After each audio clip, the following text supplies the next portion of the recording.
রাত ৩টায় হঠাৎ করেই স্ত্রী কোলে মাথা রেখে মৃত্যুর কোলে ঢলে পড়ে স্বামী হাসেন আলী।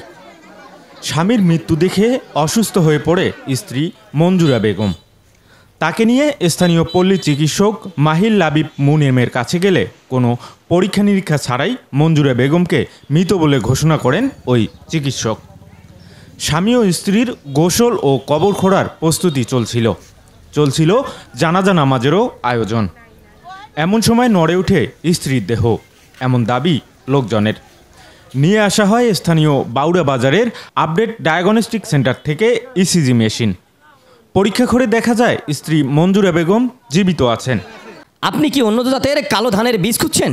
তাহলে আর টেনশন নয়, আজই চলে আসুন লালমনিরহাটের হাতীবান্ধা উপজেলার ফকিরপাড়া ইউনিয়নের জোড়াপুকুর এলাকায় মাত্র 150 টাকা কেজি দরে বিক্রি হচ্ছে উন্নত জাতের কালো ধানের বীজ।